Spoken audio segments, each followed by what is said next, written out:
Hello everyone, get ready for your dictation.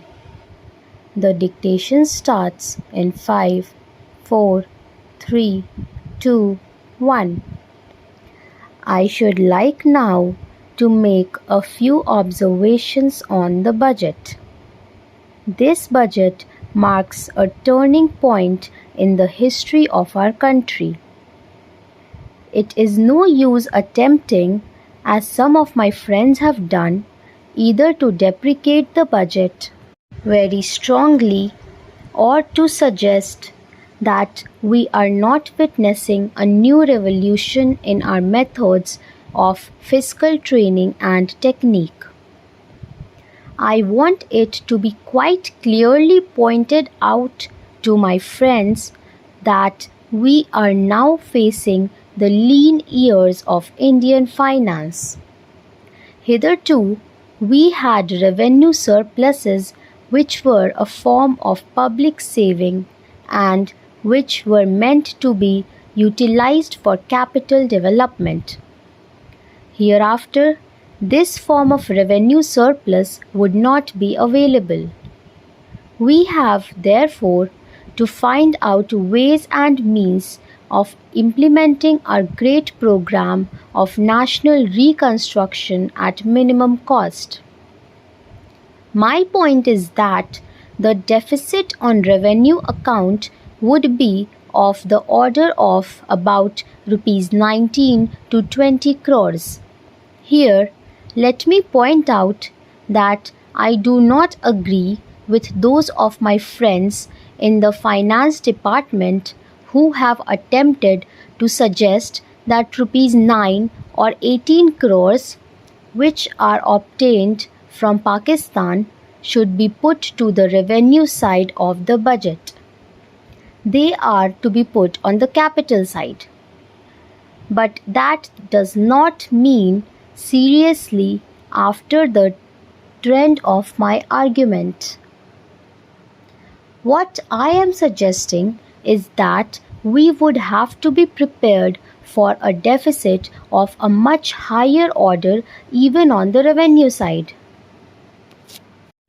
That itself should make us realize that there are very many problems which we have to face and that we have to undertake ways and means of increasing the resources of our country so that it might be possible for us to have a greater amount of surplus or a greater amount of public saving for the purpose of financing capital development. The Finance Minister, in the course of his speech, Mr. Deputy Minister, pointed out that the deficits during the past 2 years were of the order of rupees 83 crores. I venture humbly to disagree with him because I feel that when we are talking of deficits, we must take into account the overall deficit incurred by the central government, and that would be of the order of rupees 200 crores. During the years of relatively light expenditure, we had a shortfall of about rupees 200 crores.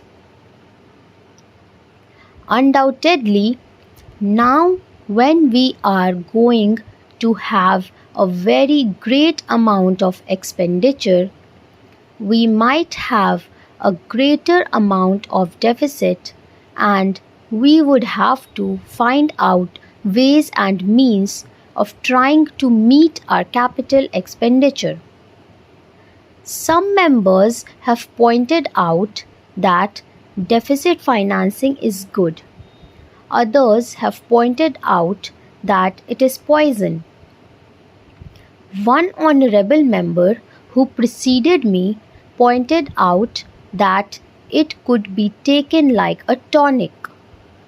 Now, I am not willing to enter into the merits of deficit financing or demerits of deficit financing in an academic spirit.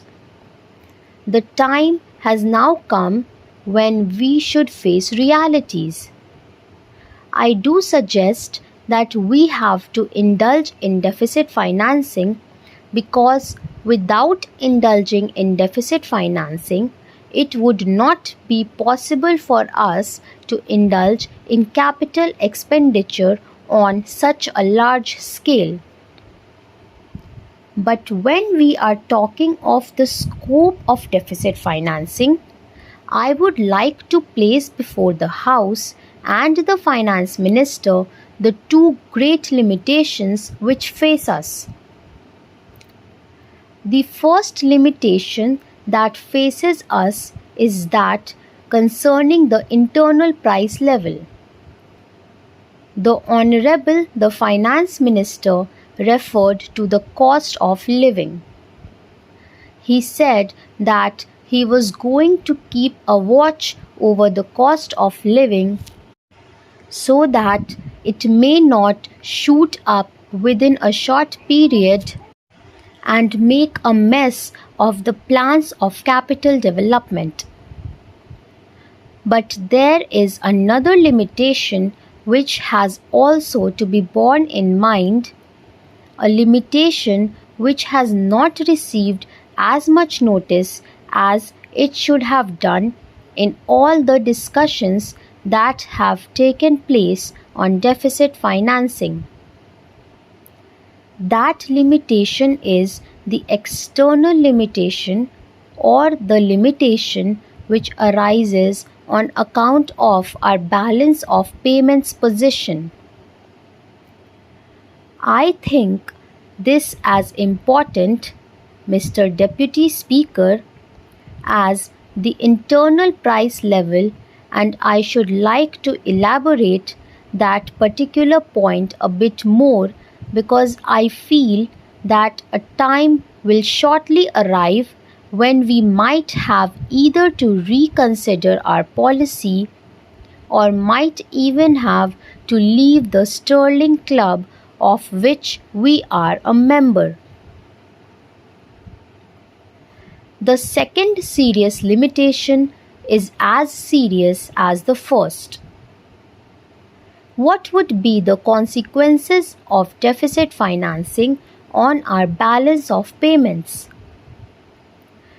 The First Minister in his budget speech points out that so far as the balance of payments position is concerned, they have now, whether it is by accident or design, a favorable balance, and they have contributed about rupees 63 crores to the dollar pool during the past 6 months.